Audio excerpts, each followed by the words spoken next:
Hi, this is Nick Freitas, and welcome back to Making the Argument. It is Memorial Day, and I want to go over some observations I've made leading up to this Memorial Day. Some of this is some things I've talked about before, but really the purpose of it, the purpose of Memorial Day. And we're going to go through, and I'm going to share some stories with some of the people that I knew that lost their lives over in Afghanistan. Because that's what Memorial Day is about. A lot of times being a combat veteran, people come up on Memorial Day and they'll thank me. And I appreciate it, but this day isn't for me. This day isn't for veterans in general. This day really is to memorialize the people who gave the ultimate sacrifice, not just for their country, but for the people they served with, for their families, and for the idea of what America is. And it got frustrating during the war to watch some of these reporters and some of the people in Hollywood try to push this narrative that, men and women don't join the military to serve their country. They do it for a job, or they do it for benefits. And then when they fight, they're not fighting for their country. They're just fighting for the person to their left and right. And I despise that narrative. And the reason why I do is not because it isn't true that people are fighting to the person to their left or the right. We're in combat. We absolutely are. But this idea that that's the only thing that drove us to serve in the first place is absolute garbage. Just about everyone I know that I served with was patriotic. Just about everyone I know that I served with not only cared about the person to the left and the right, they cared about their country. They cared about the ideas which informed our country. They cared about their families. They cared about their kids growing up in a country that was going to allow them to live their lives the way they wanted to live them, to be genuinely and truly free. And all of those factors played into the idea of why they joined in the first place, why they went overseas and fought, and their conduct once they were in dangerous situations overseas. And so I want to dispel this idea that, that it's just about the man to your left and right, or the woman to your left and right. That is a critical part of it. But don't take away the other influences or the other factors that encourage people or lead people down a path where they decide to serve, and where they decide to serve in roles that could put them in incredible danger, to include mortal danger. The other thing I want to avoid against is this idea where we treat people that joined the military, served overseas, whether they were wounded, whether they came back with mental health issues, or whether or not they were killed in combat. Don't treat them like victims. Again, one of the most abhorrent things I think you can do is treat a combat veteran like a victim, or treat someone that died in combat as a victim, especially in an era where we have an all-volunteer force. The other thing that I would caution people against on Memorial Day is making Memorial Day totally a referendum on U.S. foreign policy. I have issues with U.S. foreign policy. I've articulated those issues with foreign policy. But today is supposed to be about remembering who these people were and the enormous sacrifice that they made. And we talk about sacrifice, it's a word that we just throw out there. And what I'm going to attempt to do today is give some context to what we mean by sacrifice, because it wasn't only the sacrifice of the people that went overseas and died. And I'm going to list 4 people today here that I knew. It's also about the sacrifice that their families made and what they gave up. Or a better way to talk about it is, a lot of times we talk about people losing their lives. They didn't lose them. They made a conscious decision to fight for something that they believed in. And in the course of doing that, they gave their lives in order to fight for something that they thought was truly unique and special and worth fighting for. And if we want to honor the people that made that final sacrifice, you don't do that by treating people like they were victims, or treating people like they went overseas to fight just because they were a tool of U.S. foreign policy. That's not how you do it, in my opinion. Maybe someone can disagree with me, but that's the way I see it. And I'm pretty adamant about this. And one of the other reasons why I think it's important to talk about these things is that I've had a lot of people that I know, that I respect, that are friends, that as they talk about Memorial Day, they'll say things like Happy Memorial Day, or what are you planning to do for Memorial Day? And generally what they mean by that is, are you going on a trip? Are you going to have a barbecue? Are you going to the beach? Are you going to the pool? What is it? And I want to make something very, very clear. When someone says Happy Memorial Day, I don't get offended by that. I understand the spirit in which they mean it. When somebody starts talking about their plans for Memorial Day, I don't begrudge them the idea of taking a long weekend and spending time with family and friends in order to enjoy life. I mean, my gosh, if we weren't fighting for your ability to use your freedom in a way to benefit yourself, your family, your friends, I mean, what were we fighting for? So I want people to enjoy all of those things, but I want them to also understand at the same time that we're doing all of that, that Memorial Day has a very specific purpose. And that purpose is not just to give an extended weekend. And if you're wondering how combat veterans view something like Memorial Day, there's a lot of different emotions that come up with that, right? Some of it is proud of having to serve with the people that you've served with and that you're actually remembering. Some of it has to do with guilt. Clinically, it's referred to as survivor's guilt, but what it essentially comes down to is constantly wondering, why them, why not me?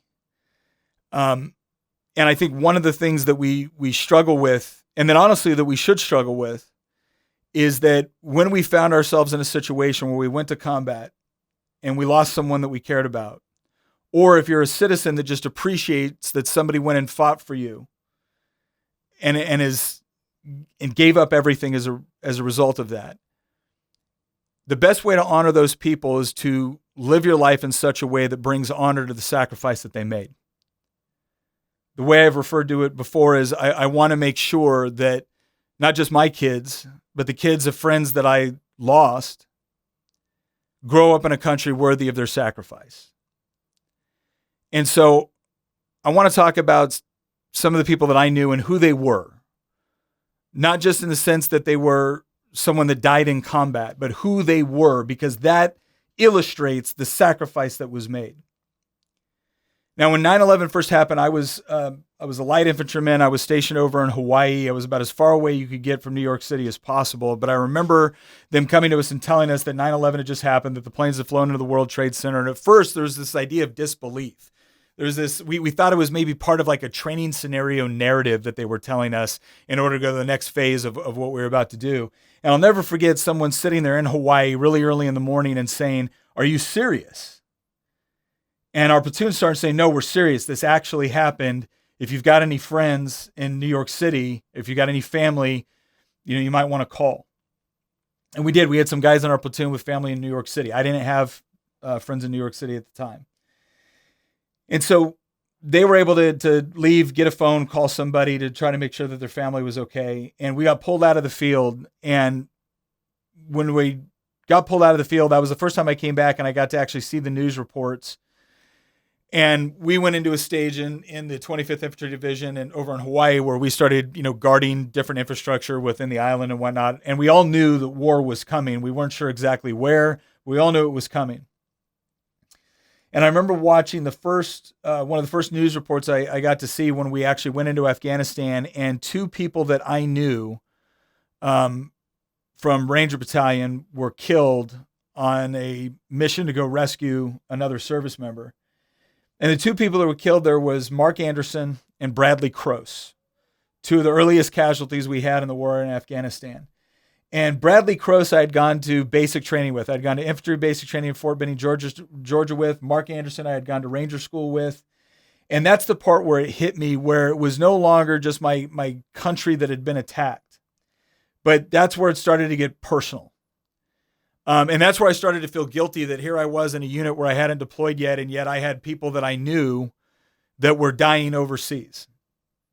And it's one of the decisions I made that if my unit didn't deploy, that I was going to volunteer for Special Forces so that I could also get overseas. And I want to tell you a little bit about these two guys, Mark Anderson and Bradley Croce. So Bradley Croce is like 3 bunks down from me in basic training. And Bradley was one of these guys that, all of us show up to basic training in different stages of fitness, right? And I played sports in high school and whatnot, so I was fairly fit, right? I wasn't hurting too bad. But Bradley was the guy that shows up and aces the PT test on the first day and was just incredibly disciplined. He knew what he wanted to do. He wanted to be a Ranger. He had a Ranger contract, which means that the moment he came into infantry basic training, He was going to infantry basic, then he was going to go to airborne school, then he was going to go to what we referred to as the Ranger Indoctrination Program at that time, and then he was going to go to Ranger Battalion. And obviously, Army Rangers are one of the most elite fighting forces that we have in the world. They're truly incredible. I mean, they are the consummate professionals when it comes to small unit tactics, airfield seizure. I mean, if it is a Ranger unit conducting an operation, you can be reasonably certain that it is going to achieve mission success, because these guys are highly trained and they're very, very good at what they do, and they're a very, very close-knit group of guys. And that's what I remember of Bradley in basic training. He was just incredibly focused, but he was a nice guy. Like, every once in a while you have this movie image of what a Ranger is, walking around 100 feet tall, like just completely buffed out and, like angry all the time, or just super intense. And yeah, Bradley was physically fit. He was focused. He knew what he was there to do, but he was a really just genuinely nice guy. He cared about the other people in his basic training platoon, even though he was only going to spend a couple months with us and then be gone. And then off to duty, he was going to do at Ranger Battalion, but he cared about what he was there to do. He cared about the team. And he was a guy that would bend over backwards to make sure that other people were successful. It wasn't just about his success in doing what he wanted to do. It really was about being there for everybody on his team. And I remember in the 3 months I got to spend with Bradley in basic training, that stuck with me, because I had 52 guys in my platoon. And look, I'm ashamed to tell you, I can't remember all of their names, but as soon as I saw Bradley's picture show up on the news saying that he'd been killed in Afghanistan, that struck me, because I knew exactly who he was. I knew exactly what he had been there to do, and he had had an impact on me and the other guys in our platoon as we were going through infantry basic training. And I remember watching President George W. Bush at the time actually address his family at a speech that he was giving as one of the first casualties that we had in Afghanistan, because he was just a stand-up guy. He was a guy that made an impact. Even if you knew him for a short period of time, he did. Mark Anderson was a guy I met in Ranger School. And Ranger School is about 70 days long, right? And Mark and I think we went through Benning phase of Ranger School together. I think we went through Mountain phase Ranger School together, and Florida. I think we went through the whole thing together. And Mark was one of those guys where, again, just a genuinely nice guy.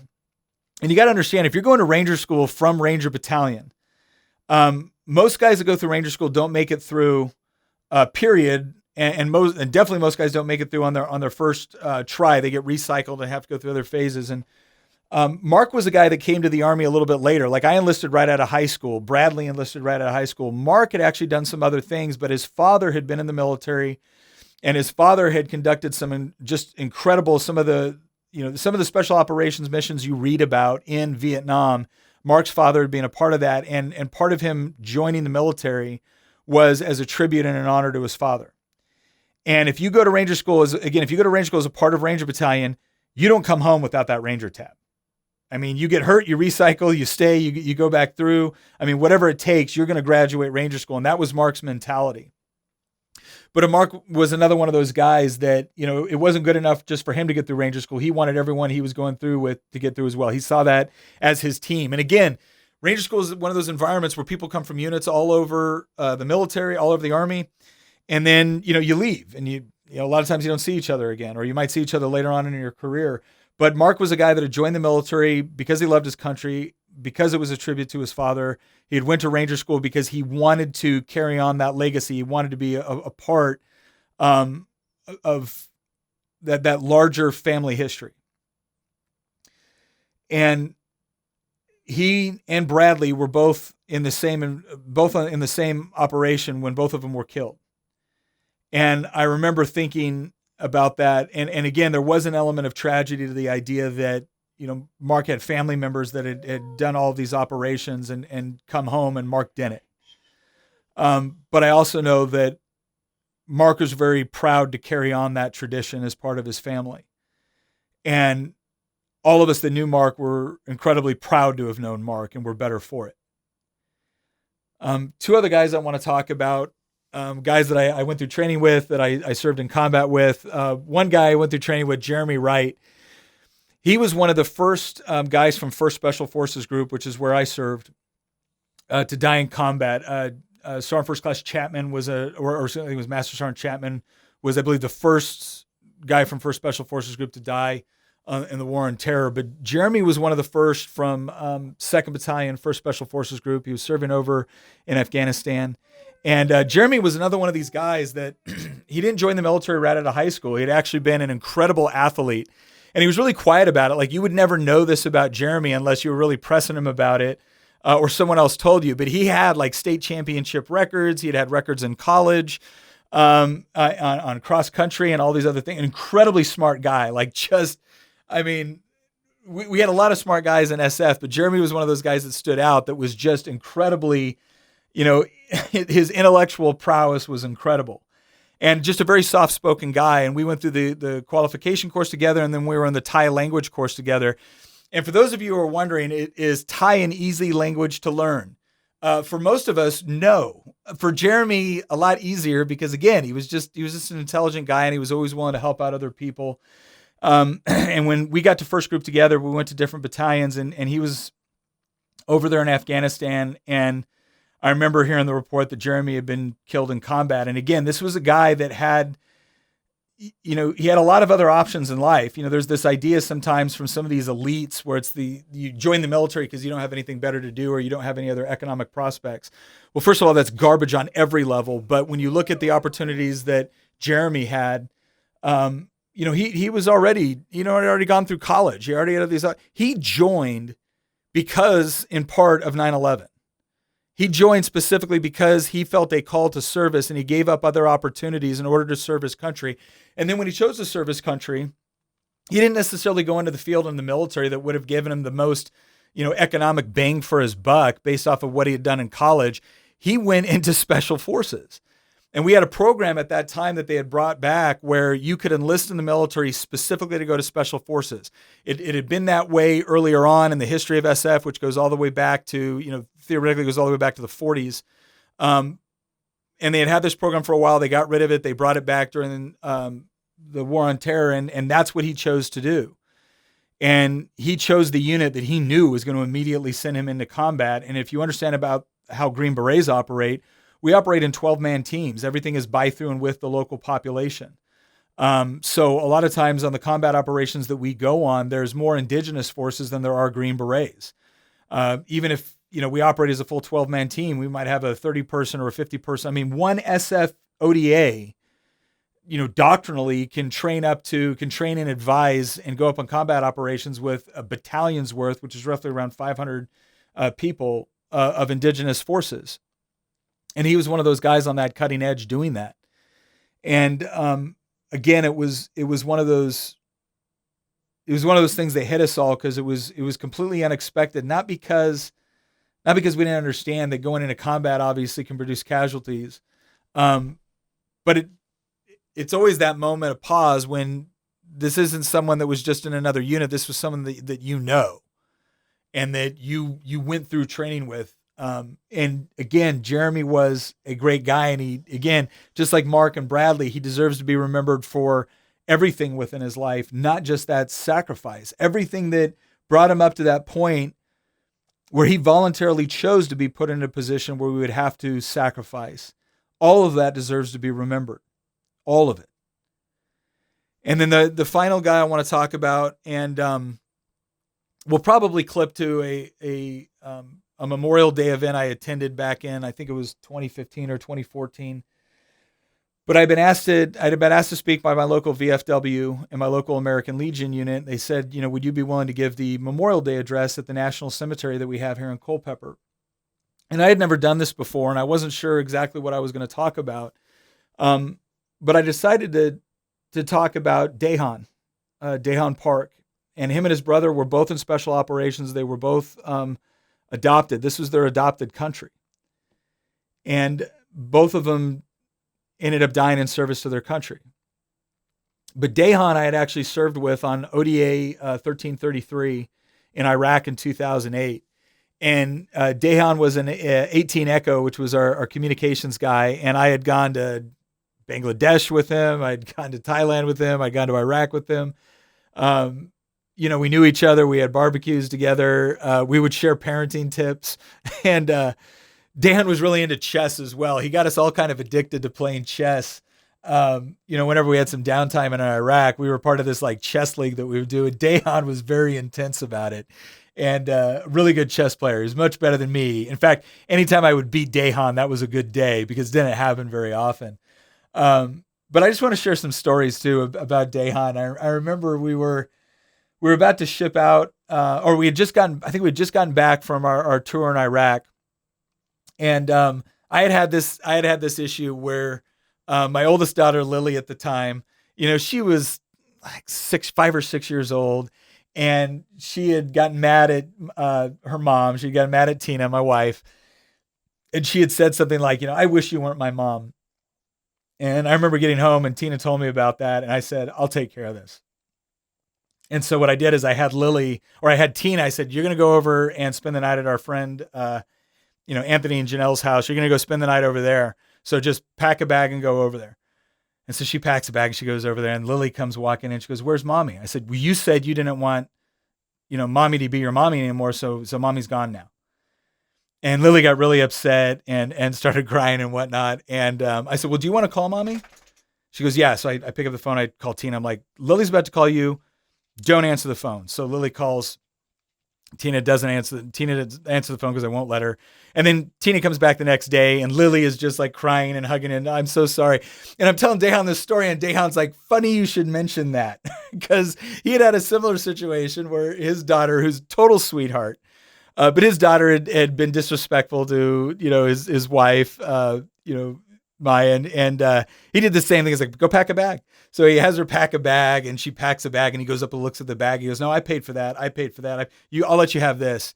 And then she walks out to the curb and, has her little bag down there, and Dejan's watching just to make sure she's okay. He comes out, talks to her again.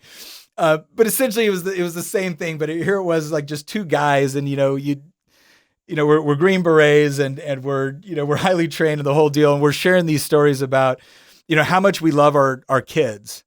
And Dejan did. Dejan loved his family, was just absolutely committed to his family.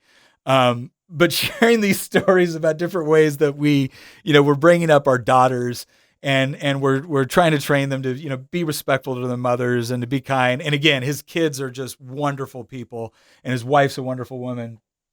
I just remember these times with Dejan. There was another time in Bangladesh, and one of the big things in SF is, again, we all have our specific functions, right? I was a weapons sergeant, and then I was an intel sergeant.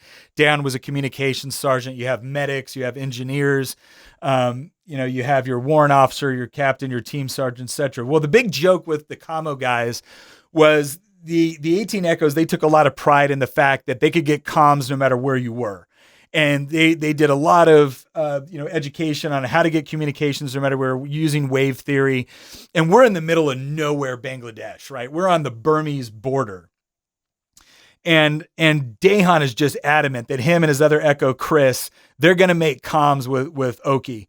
And so they're doing everything from making their, expedient antennas and throwing other things up and whatnot. And it's pouring down rain because it's monsoon season. And Dejan's pissed, right? Because he doesn't have communications yet. And Dejan was a consummate professional, right? For him, it was a matter of personal pride that if he said he was going to do something, he was going to do it.